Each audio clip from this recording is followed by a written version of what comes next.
Then again, after that, keeping the guiding principles in mind, what are the challenges and barriers that you want to make sure that we can recognize in any sort of recommendation? And then what would you suggest that we do in a proposal to deal with any of those barriers? So, as a recommendation would read that there would be additional narrative there to kind of capture like yes and. But I want to start with the yes piece. So what are the key aspects of the solution that you want to identify as it relates to monthly tax payments? So we have so far implementation on both sides. I'm just going to read off literally what I wrote last time. Implementation on both sides, taxpayers and counties. They're used to the flow of correct payments, authorizing county treasurers to do this, so requiring county treasurers to allow this option as opposed to may. Residential, and that's more of a question, I think, still. Residential and non-residential, state technical assistance, so those are like the state payment portal. And that's what we really captured from last time, so go ahead. Yeah, Teresa, I think I would add on to that from our last discussion. I've kind of thrown out the idea of the state treasurer's office having the tools to help manage cash flow. Because I guess as I saw this proposal, it would be adding a third option for taxpayers. So it's right now it's 1 and 2, and you pay just a touch more if you want to do 2.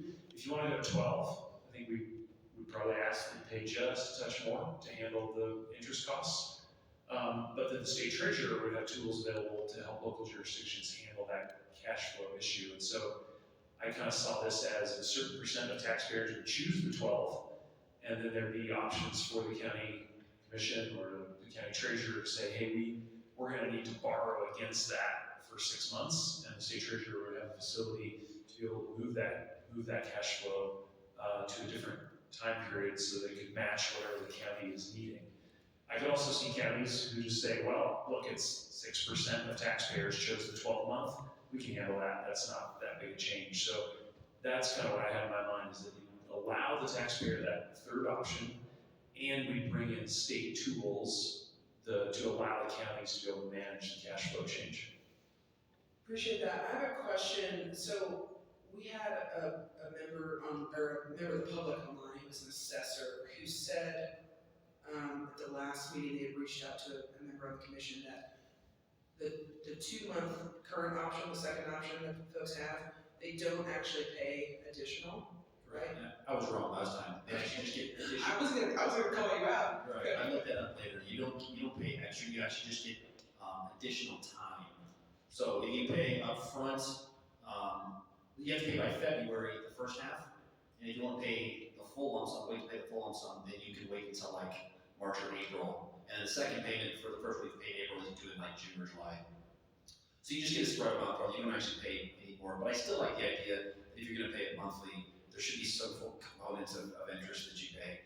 And again, I always thought the idea, we already have tax sales in the fall. I don't know why someone couldn't sign up maybe in January to have their taxes paid monthly throughout the year, and a sale at that time in January occurs, or shortly after assessments go out in the mail, where they sign up to pay monthly. Maybe it's a 10-month thing. In February, they get their assessments, and then they sign up by the end of February, and they sell those to private investors. So that's where the cash flow comes from. The county is made completely whole, and then they are paid off on a monthly. And so there would have to be an apparatus that is set up. We already have that apparatus kind of with the tax sales, but there would have to be a new kind of apparatus set up to accommodate that.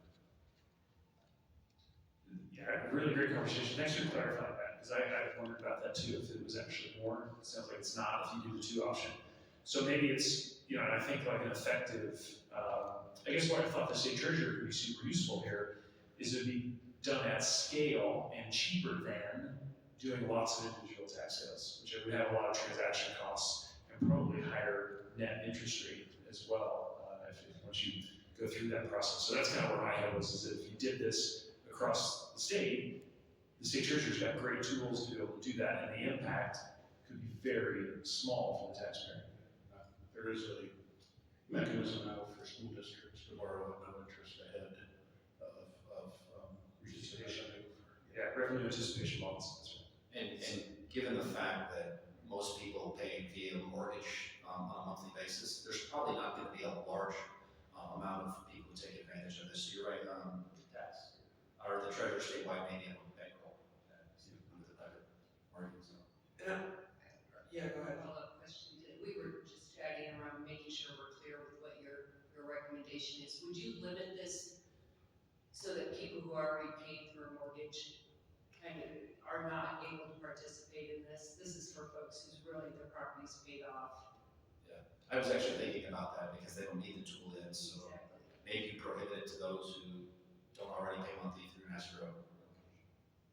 Yeah, So you've got mortgage companies that are trying to make that payment on a monthly basis. yeah, I mean, I think that, I just think the uptake from people using escrow would be zero. I don't even think you'd have to prohibit it. I just think if we open up that option for res and non-res, you'd have some percent that would take advantage of it. My guess is it'd be a little bit each year that would opt into that. So I don't think we'd have to prohibit it. I also want to get clear on this concept of interest. Is that something, so, you know, to your, this is a genuine question, to your what problem we're trying to solve for folks that are, you know, disproportionately impacted, struggling to pay this, and so they now have this monthly option. Is it seen as the same offer of relief if they're then having to pay this sort of interest on it? Because if you can't, if there's no reason for you to opt into it if you're paying through escrow, then assuming the uptake is pretty low. I'm just wondering how, you know, like solid people are on this interest idea. And I hear you, so I just want to make sure that folks are kind of hashing that out and that you're on the same page around this. Because I don't think it's a huge piece, but I just want to understand because that would be an explicit piece for Currently, I think the interest only accrues if the payment is late. The second, if you make a first payment and the second is late, you don't make a first payment, then you're late on your entire. right. And that was, I think during COVID, there were some waivers put in place where either treasurers could or would. So So just I think there's already a mechanism if you're potentially late on how you selected to pay. right. I don't think we'd want to go over and above that unless there's a tremendous cost in setting up a system to help it, but I can't imagine it being tremendous. And I bet Greg can help us with mental math here. My rough estimate in my mind, just kind of like thinking about it visually, is that you take those lump payments, you spread them out, and the net impact in our current interest rate environment would be like 1%. Like it's not much, and so, but it might be if 1 million taxpayers opt in, and we could be there in 10 years. So that's why I wonder if we don't try to anticipate that ahead of time and say, oh, look, you're gonna, if you want to do 12 payments, that's great, but we're gonna have a small charge to be able to cover that differentiation. Is maybe the language to allow a small charge determined by the local government? State treasurer, I think in this case, it need to be a single program that locals would be able to utilize when a taxpayer opts into 12 payments. Would the treasurer set how much that interest rate is? They certainly could. I mean, again, if you think about 12 payments versus 2, and those are in February and April, right, you're already having some shift. It's not like we require on January 1st to pay your whole year now. And so if you think about the net impact here, it's shifting half of it to the second half of the year, really. And so even if you were in an interest rate environment that was T-bills at 3%, you're only going to have point and a half. I think if you call it an interest rate, Treasury is likely to index it as an interest rate. It's going to form a calculation on foregone revenue discounted due to the timing. If you call it a fee or a surcharge for the payments that are collected on the schedule, you're giving them more administrative discretion as opposed to having the tie to the market up to you in terms of what you prefer on that front. Just back to where you were a moment ago, I think if you don't include some kind of charge, it's highly likely that some share of escrowing outfits will use the delayed system. And if that's something that you want to deter them against, then I think a charge would accomplish that. I notice I escrow my tax payments and my mortgage servicer pays on the 2 payment schedule, which, as you noted, isn't something that they have to do, but it is something that they choose to do. I think just to smooth out the escrow burden and how that occurs on the mortgage holder. And I expect that would be the case here as well, unless you actually created a financial incentive against it or banned them from doing that in the legislation. I think the clearer we can be on who this is targeted to and who it's not targeted to, do would be helpful. So it just gives guidance. So I don't think there's harm in saying this is for folks who are not collecting, they're doing this through their mortgage payment. The clearer we can be in defining the audience, and then regarding the interest rate or fee, I think we have to actually say who's going to decide that. Yeah, I totally agree. I mean, I realize we're kind of, thinking about this a bit off the cuff, but I hear what Greg is saying loud and clear, which is you don't want to create either a haircut or a percentage for the escrow companies either. And so we need the state treasurer to do some math and figure out how it would be equitable so that, no one's getting an unfair advantage. So is it fair to say the recommendation will include language related to the state treasurer will determine the best way to, you can help me, Greg, with recognize via fee or interest rate payment to cover the administrative costs associated with doing this? Yeah, I guess the only question I would have for the members of the subgroup here is whether you want to call it a fee or an interest rate payment, because I think the treasury is likely to handle those things differently. I agree with that. I mean, I think it's an administrative fee. It feels like it's a fee. Greg's earlier. With how Greg defined that, so a fee to be determined by the treasurer's office. Yeah, and again, I think it's very modest, that you just don't want to open up the door for gaming, which could happen on scale here, right? We're talking about billions of dollars. Do you want to specify that the treasurer is directed to establish a fee for the purposes of ensuring tax equity between folks that are using this wealth month payment model? Should that be a report recommendation? All right, if you're comfortable, we'll work with Greg on language related to this because we want to capture the intent of all of our conversation as well. So that if this were to become a bill, for example, a bill drafter would know what the intent was and how. I'm just impressed in 20 minutes we did 3 layers of the onion there. That was pretty impressive. I mean, if it's Okay. limited to those All right, Greg. mortgage lien, the treasurer doesn't know who pays by escrow, so there is a local way to check who's. Okay. I just want to check process-wise. I know we've got Commissioner Kelly on as well, and Commissioner Vic right online. Yeah, I was gonna say, if y'all are online, don't raise your digital hand, because it's a small group in here, so just jump in if you want to add in. You're going to have to yell because you're on either side of us. So please feel free to interrupt and interject as needed. All right, sounds good. Yeah, we'll do. Sorry, I can't get over it. I'm pretty bad cold and stuff going on off video, but the lighting all made sense that I understand. Appreciate that. Thanks for keeping that cold to yourself. Feel better. Okay, all right. So I think we have anything else on this monthly payments piece again. I mean, obviously through that we're talking about the key aspects, but then came the potential challenges, barriers. Anything else that you want to add before we move on to expanding homestead exemption piece? Sorry, the fourth layer of the onion, and you mentioned a little bit in the opening remarks, but just making it easy for counties to be able to take advantage of this option. And I think, again, that's why I like the idea of having the state treasurer participate, because you can create the online portals and logistics that are needed that a small county might struggle to be able to handle by itself. Great. All right, moving on. On to the expanding homestead exemption to include all primary residences. Going to scroll back up, make sure I have. So we've identified, you all were aligned on the problem you're trying to solve. So moving into the key aspects of the solution to identify only targeted primary residences. Comment was dial this in. Minnesota example look like circuit breakers, create thresholds, starts and ends, and ramps down. Those are the pieces of the aspects of this that we were able to capture. So what would you add? What would you clarify?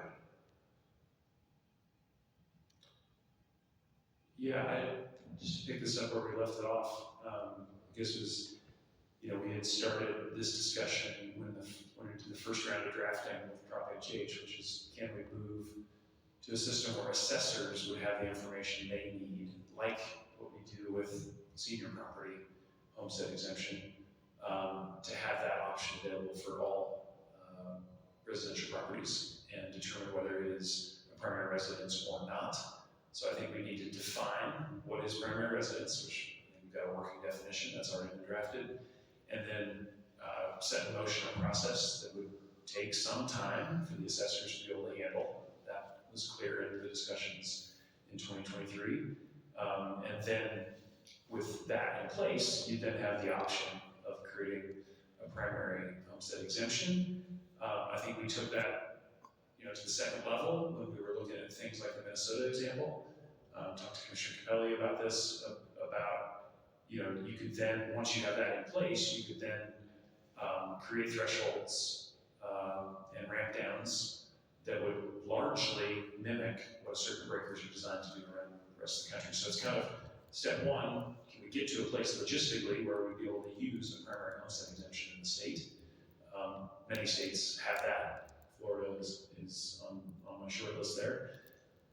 And then further consideration, would we want to have any thresholds that would be in place for property value, similar to how Minnesota approaches their homestead exemption? Those are kind of the two flavors. Well, I have an additional question about this, because, in the presentation that we had on homestead exemptions in general, we have one of the strictest residency requirements.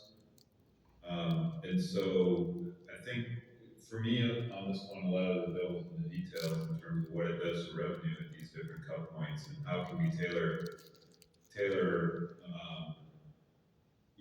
I just need to see the numbers more in terms of how, I like this conceptually, but how it actually breaks down and how it affects local revenue. I would need to have a greater understanding of, to really like center around a specific solution that I could vote on around it, and are we talking about all of those things in this aspect, in this particular solution, or are we teasing out different things that we could do within the homestead exemption piece right now? I was struck by the fact that ours is one of the most restrictive in terms of residency requirements, or ownership requirements. So, just wanted to bring that in case there's more discussion we need around specifics on this. I was gonna say, is this one that could be a recommendation that comes up for further study or further work? Yeah, absolutely. I mean, that's the thing, and I think what we know is that we couldn't turn this on tomorrow if we wanted to. We need to have set in motion a process with the assessors to even be able to, do an affidavit, and to Commissioner Vick's point, do we then set residency requirements? Some states, you got to live there for a year or two. You're right, our tenure for the senior is one of the most restrictive in the country, but for this recommendation, would we dial that back? I think the answer is obviously yes, but that would be another consideration here. So Trish was asking how I felt about performing the kind of analysis that Commissioner Vick was talking about in terms of estimating that impact. That's the kind of thing that our staff does regularly in the sense of whenever there's a policy proposal that ends up in legislation, we always will conduct a fiscal analysis. If there's something specific that the commission would like us to investigate, I'm sure that we could. We have an important data deficiency here, which is we don't know for a given property record whether that property is someone's primary residence. The best proxy that we have is the home ownership rates that we pull out of the senior assessment or the senior homestead data. We could make analogous assumptions for non-senior residential property in terms of trying to determine home ownership rates there for the purposes of this analysis, but it's going to have error. I think in general, the more generous you are in terms of the residency requirement, the easier it's going to be to administer, the more it's going to cost in terms of lost revenue. The more generous you are in terms of the amount that's exempted, the more it's going to cost in terms of lost revenue. Fine-tuning those things to accomplish a particular fiscal impact. I mean, this is something that you could adjust, right? If you say we want to exempt X thousands of dollars from a primary residence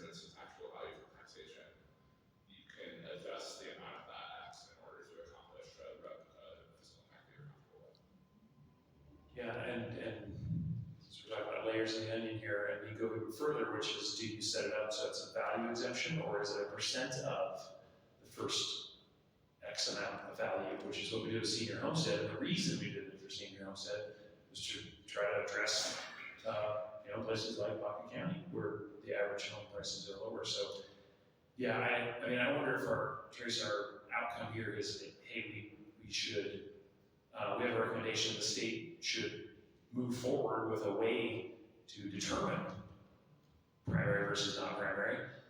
And then maybe a separate recommendation is we should study the options and the impact of implementing a primary homestead exemption. Maybe those are the two things that the commission could look at now. Yeah, and you're actually bringing up a wonder, and maybe this is out of left field, so I'm wondering, is there also a recommendation around the restriction of the 10-year piece for seniors? Yeah, the residency requirement. Yeah, Sure, and because everybody keeps kind of making comments about it, so I'm like, is that also a recommendation out of this? Obviously, that's something we heard in community meetings, of that restriction. So, Could we do a recommendation saying we'd like to model something based on our current senior homestead exemption, but with more flexibility in terms of definition of primary residence and years, the criteria, more flexibility perhaps to the criteria looked at? well, sure, and I guess what I'm hearing from Trace is, do we have a separate discussion of, hey, should the senior homestead exemption be moved to 5 or 2 or some other residency requirement? feels like a way to beef up that recommendation if one of them is also asking for continued consideration moving forward, but that was something that, So hey, I want to make sure I understand. Are you all saying that what you're interested in is recommending that the General Assembly take a legislation to study this?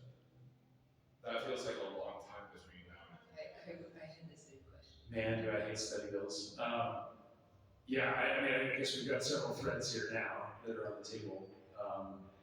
But, I think that could be a recommendation from the commission. Hey, go off and study this. I guess I was trying to lay out what I thought was a standalone thing, which is, hey, should we recommend the state should enable this, right? This should be an option. Because right now it's not even an option. We can talk about all we want, but there's no way for the assessors to actually do it. And in that recommendation, do we say, hey, we think it should be 2 years or 1 year, or, we want to come up with a specific number on the threshold? We have Jonathan? yeah, Jonathan, you want to jump in? Yes, there's something, this is going back just a little bit, but something that sort of worried me or annoyed me a little about the homestead exemption, although I agree that I think it makes sense to have it. I like the Minnesota version that is being, doing something like that. But I was actually talking with a senior homeowner recently, and like trying to figure out how this worked for them. And they noted that they had this they bought their home for like $60,000. So not sure how old they were, it was a long time ago.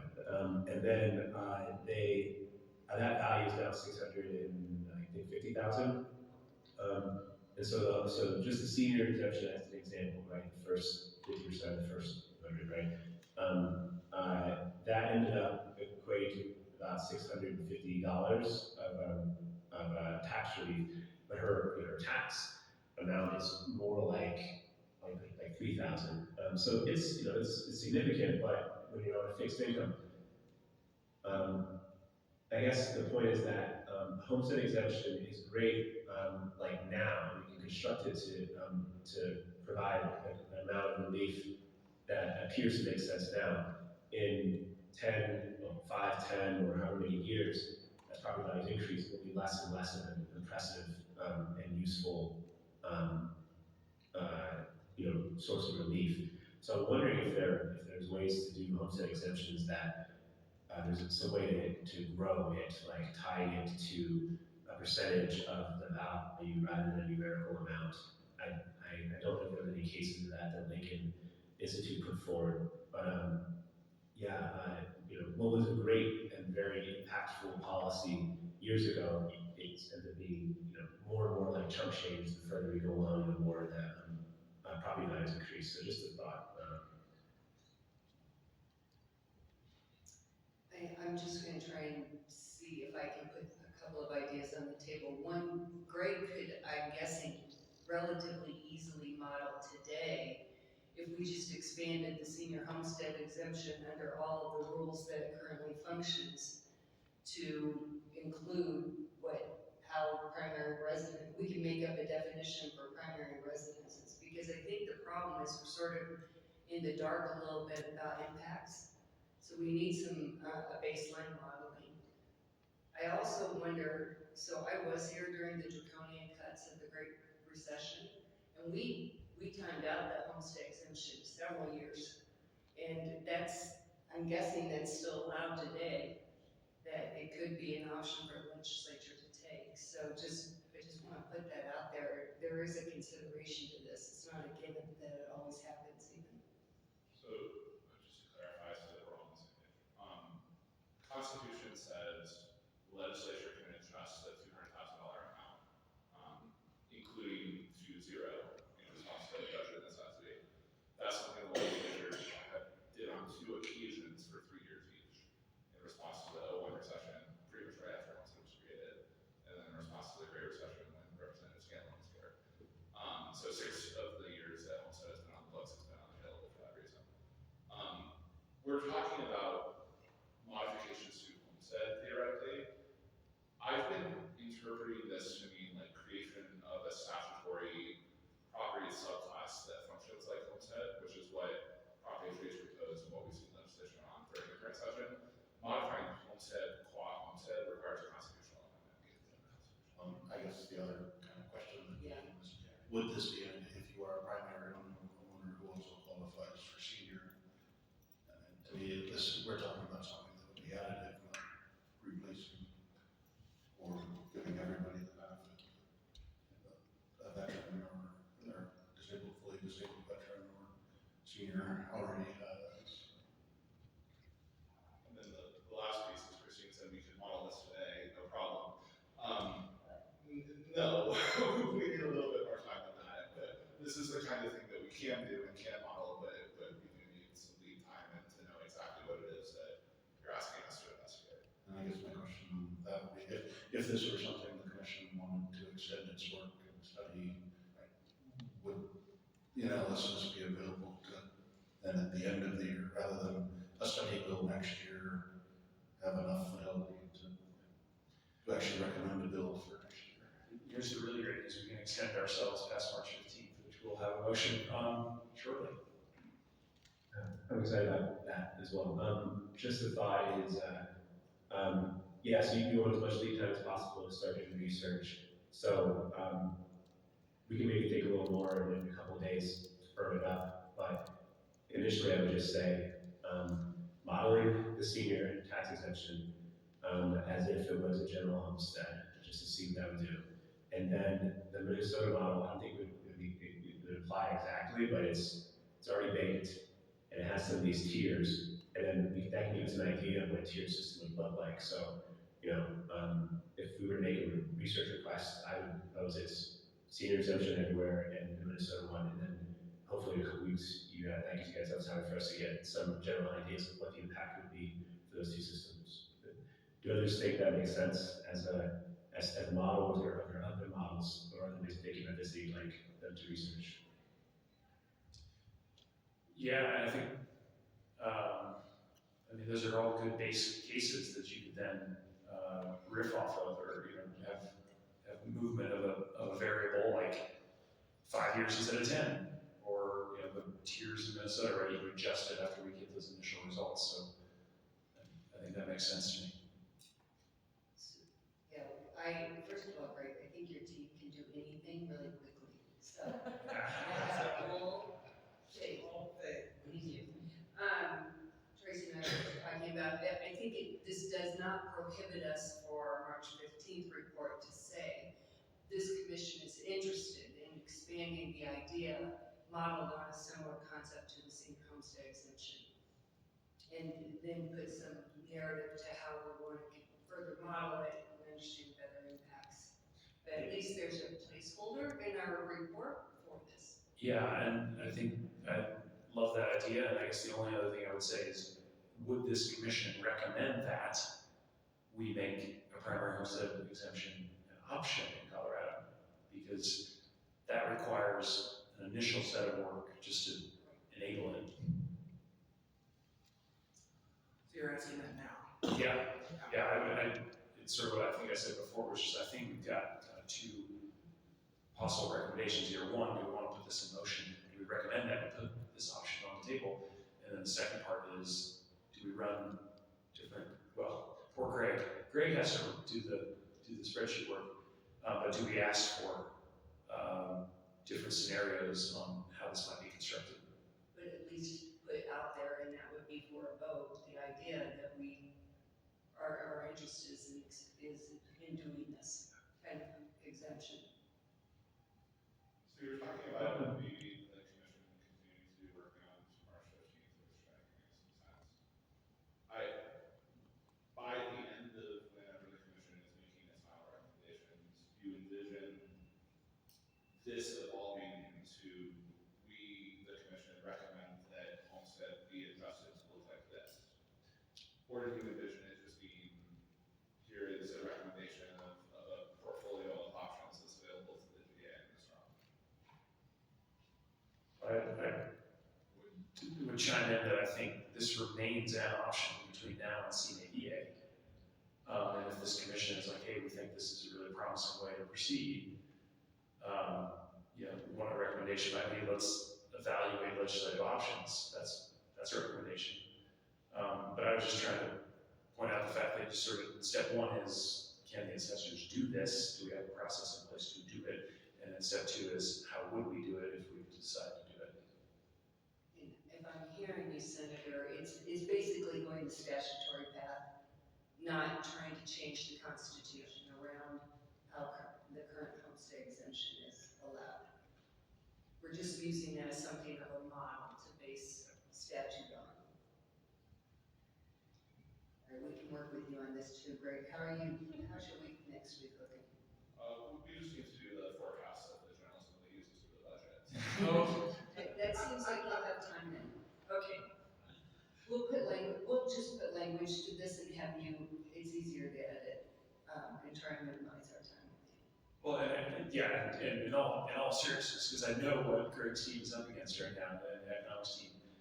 I don't think whatever recommendation we make is not, hey, we got to have this modeling done by March 15th. I'm not expecting any modeling. We just want to make sure we have the right language so that you're able to model something as opposed to us giving you something you cannot. Yeah, I respond. Okay. We'll have sympathy for your predicament. And I would also submit or propose that we, it does not have to be some polished, finalized thing, PDF or like a report format. I think actually just a decent spreadsheet with something would then allow us to tweak it and actually do the math that the way that I did too. So to hopefully make it less simple, it doesn't need to look pretty. I mean, more simple to do. It doesn't need to look pretty.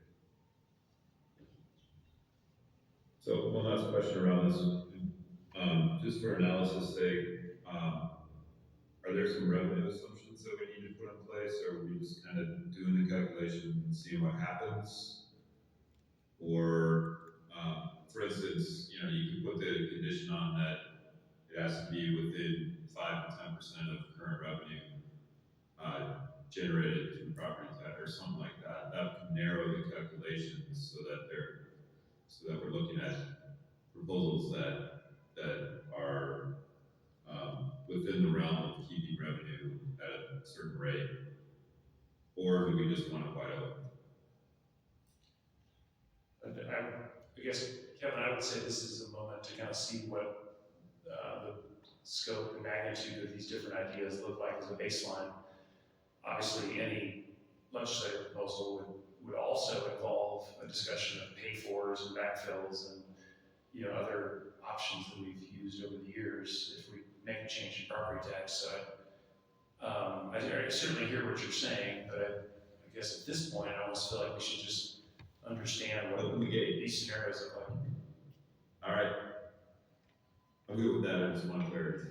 Yeah, I agree. I don't think we get meaningful tax relief, which means revenue reduction and preserve revenue everywhere. So we've got to see what we're starting with if there are trades to be made.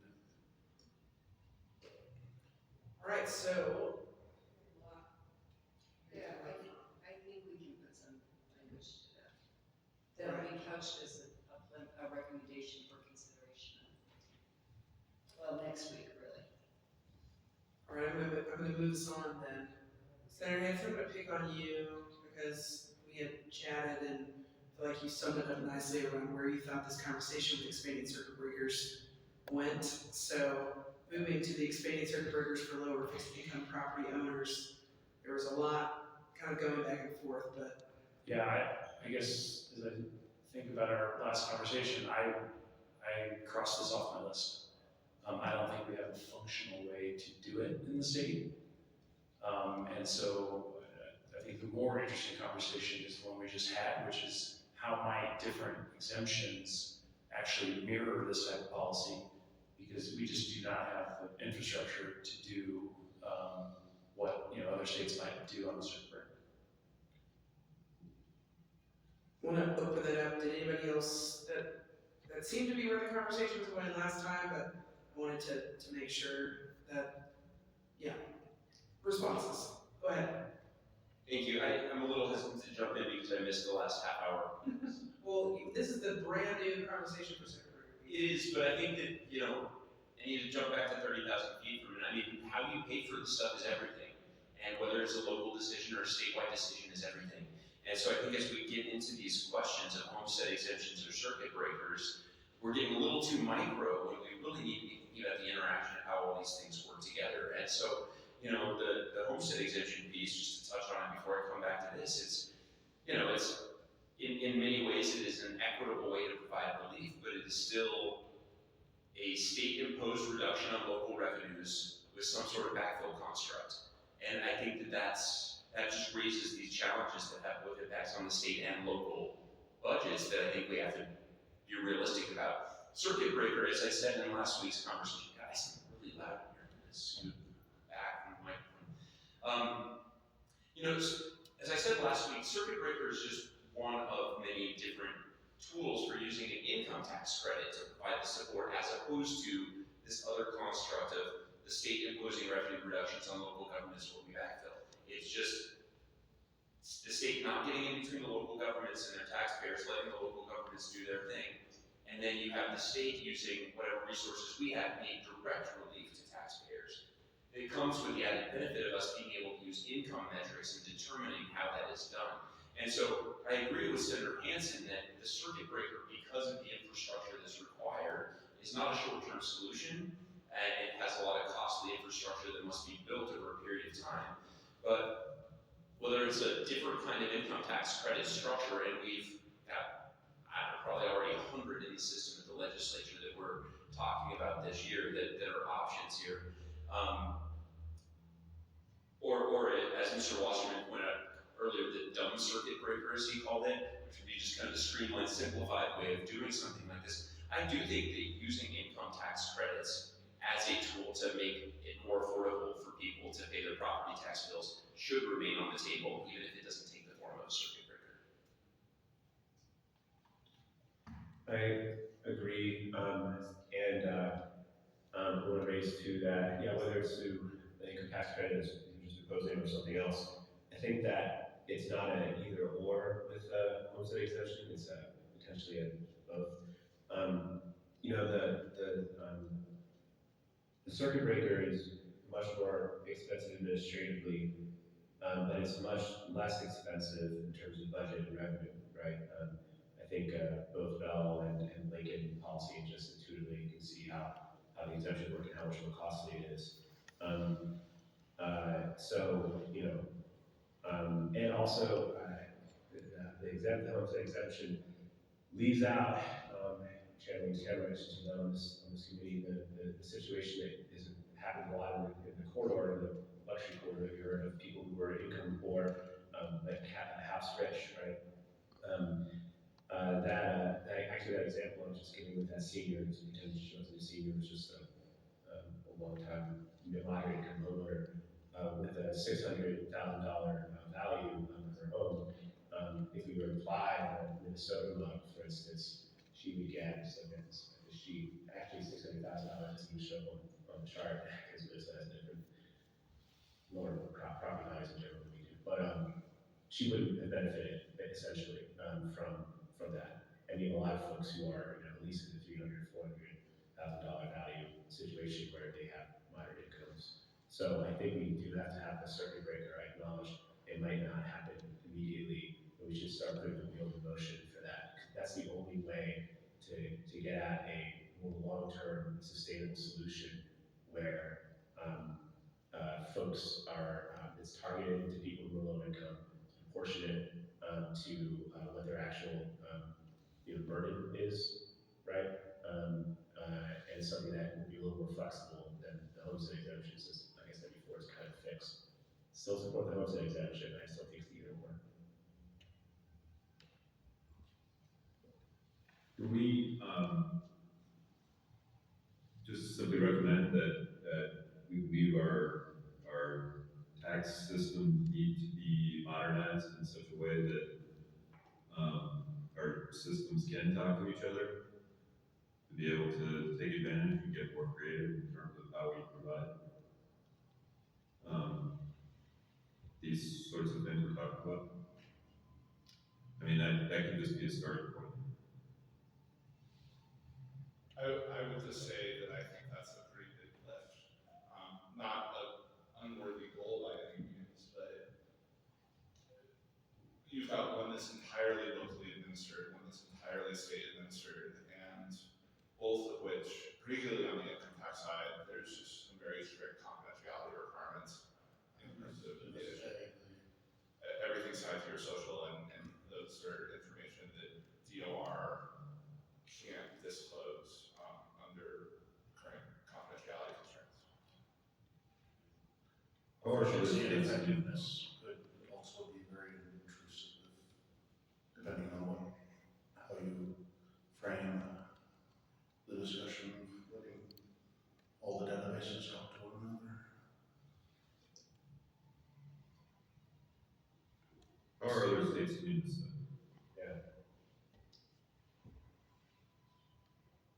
I can just answer briefly. I think we didn't hear about a lot of other states that are looking at income interaction. There are some states that do have the infrastructure for it, but the Minnesota model, for example, was not an income metric. It was purely property value, as I learned when I asked an erroneous question in the last meeting.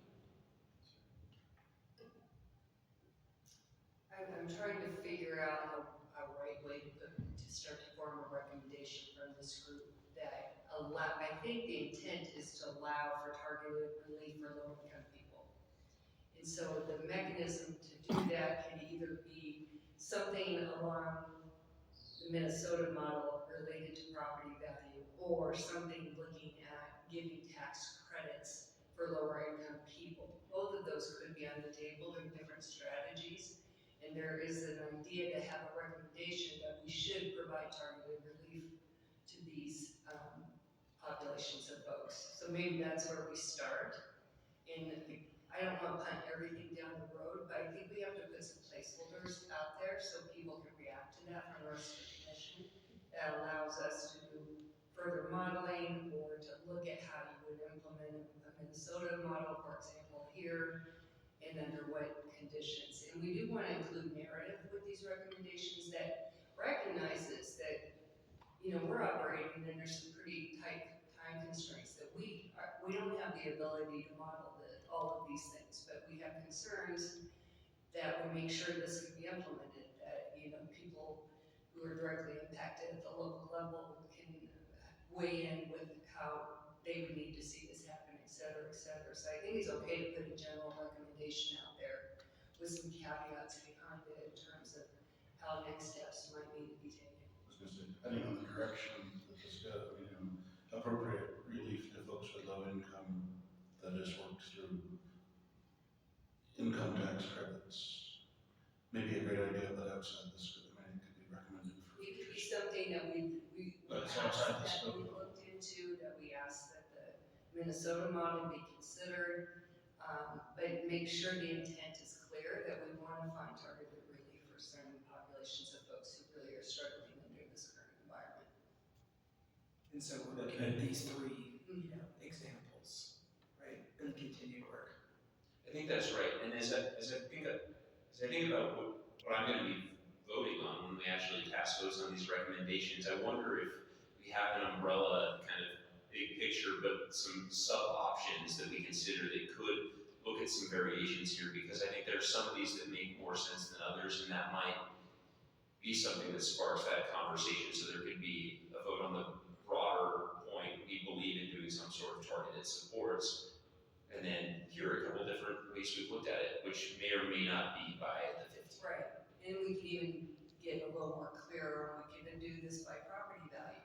We could do this through income tax credits related to where folks' income lies. And you can write a tax credit that targets a number and not have to get into all these systems necessarily talking to each other. I'm just saying there's incremental ways to sort of start to get after what I think the bigger intent might be from the group. I would boldly say we have something called the EITC that is firmly in this category and is currently in the legislative committee. So that could be part of a recommendation, for example, is to take a look at that as a mechanism to do this. So kind of what Representative Kennedy just said, does that sound good to everyone as far as the umbrella piece, the targeted piece, which lever to pull, et cetera? We're comfortable with that moving forward? Okay. All right, let's move on. Non-residential value exemption. Jonathan, Sorry, Jonathan, I'm sorry. Go ahead. I mean, I guess we just moved, but the way it was framed as an either or, I think we're voting to say that we're looking at something targeted. I just don't think it necessarily has to be one or the other necessarily. Right. Yeah, great. And then secondly, maybe it's volunteer to do this. There are like 6 other states that have these circuit breakers, right, that we can look at. We should just see how they do it, because otherwise we're talking hypotheticals in terms of how hard it is to illustrate. It's gonna be hard, but like, how do they do it? And that'll help us make a decision. And then the last plug for a circuit breaker is that one of the things we're supposed to be doing is looking at impacts on renters, and I think only circuit breakers can do that.